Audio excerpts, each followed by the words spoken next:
सपनों का शहर मुंबई, जहां पर सूरज उगने के साथ कई लोग हर रोज सैकड़ों लोग अपने रोज नए सपने लेकर और शहरों से, छोटे गांव से मुंबई में आते हैं नाकाम ढूंढने के लिए। जहां पर मुंबई बॉलीवुड के लिए और कई सारे ढेर कामों के लिए जाना जाता है।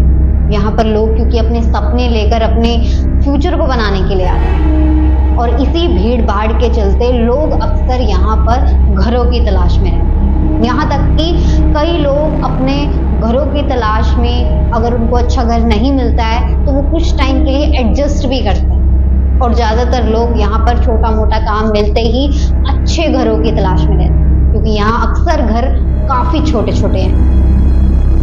लेकिन मुंबई में एक ऐसा घर भी है जहां पर आपको करोड़ों रुपए भी दिए जाएं वहां रहने के लिए ही सिर्फ, लेकिन आप वहां रहना पसंद नहीं करोगे, क्योंकि ऐसा मैं कह नहीं रही हूं, ऐसा हो चुका है। हम बात कर रहे हैं ग्रैंड फेरारे टावर।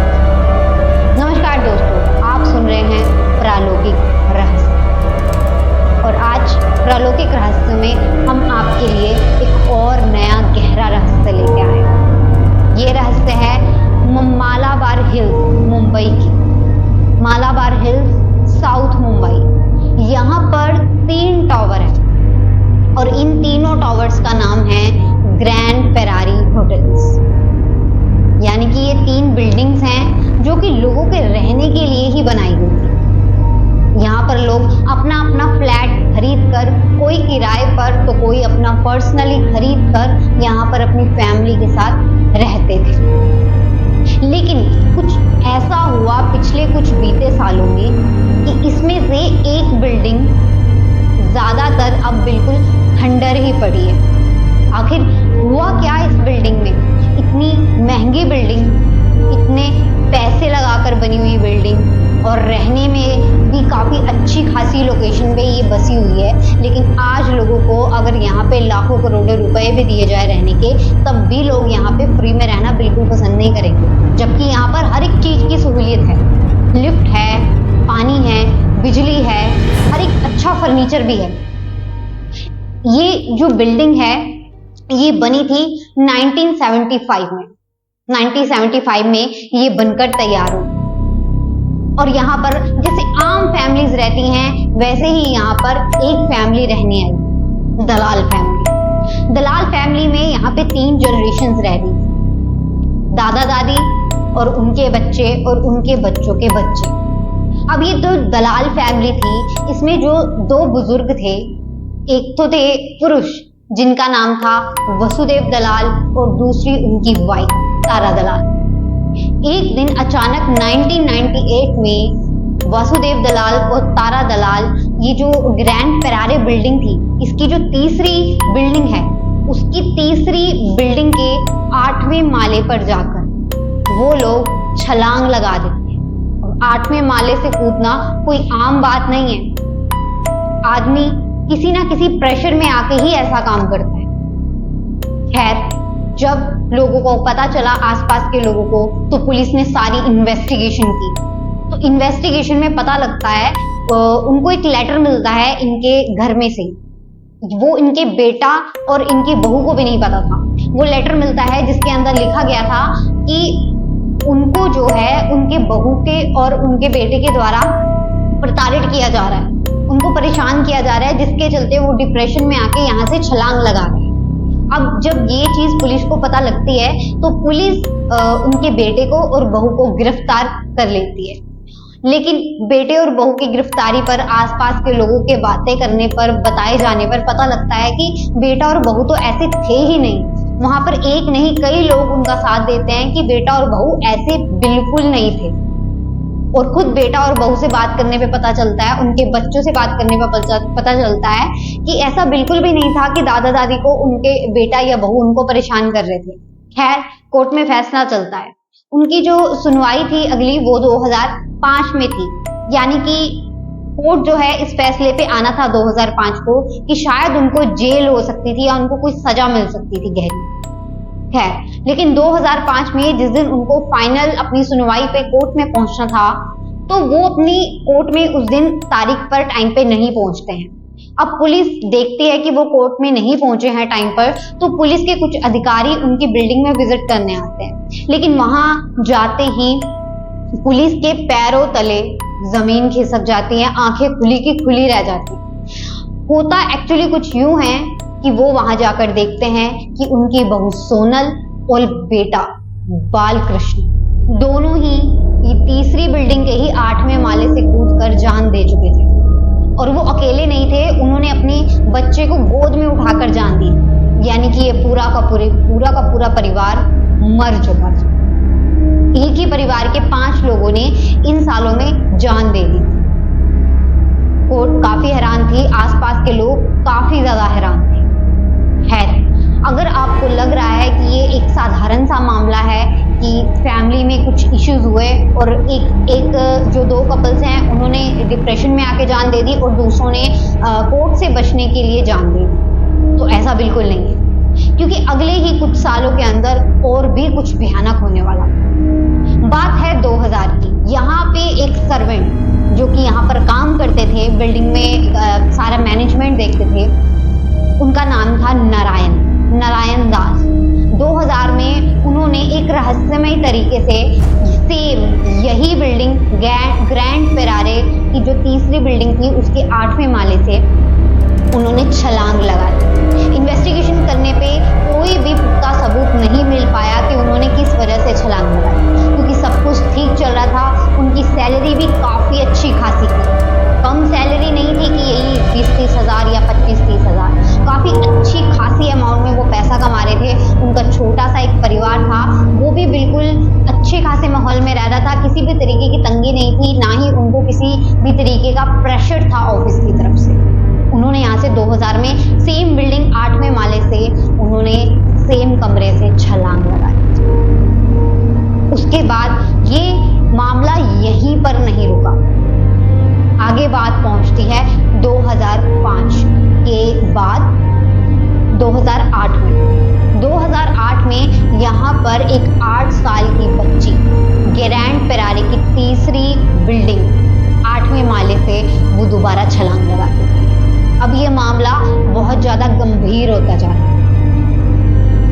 वहीं पर 2006 के आसपास एक और मामला सामने आता है। एक आदमी था जो कि दोबारा से 8वें माले से दोबारा से छलांग लगाने वाला है। 10 घंटे का रेस्क्यू ऑपरेशन चलता है और पुलिस उसको 10 घंटे के रेस्क्यू ऑपरेशन में किसी तरीके से उसको समझा बुझाकर खिड़की से नीचे उतरवा लेती है। वो भी इसी सेम ग्रैंड पेरारे की तीसरी बिल्डिंग 8वें माले से छलांग लगाने को तैयार था, लेकिन जब उसे वापस उतारा जाता है, बुलाया जाता है और वहां पर जो काउंसलर्स बैठते हैं, बाद में उसकी काउंसलिंग करते हैं, उसके दिमाग को ठंडा करते हैं, तो पूछगीछ पे पाया जाता है कि उसको किसी भी तरीके का इशू नहीं था और उसे समझ में नहीं आ रहा था कि वो क्या कर रहा है, यानी कि वो खुद के आपे में नहीं था। और उसको जब इस तरीके की पूछताछ की जाती है तो उसके बताने पर पाया जाता है कि उसको अक्सर ही अपने कमरे में एक खास तरीके की आवाज आया करती थी, रहस्यमय तरीके की, जो बार बार उसको सुसाइड करने के लिए उत्साहित कर रही थी और उसे ये खुद नहीं पता था कि ये आवाज किसकी है। इसी तरीके से इस बिल्डिंग में से बहुत सारे मामले सामने आते हैं।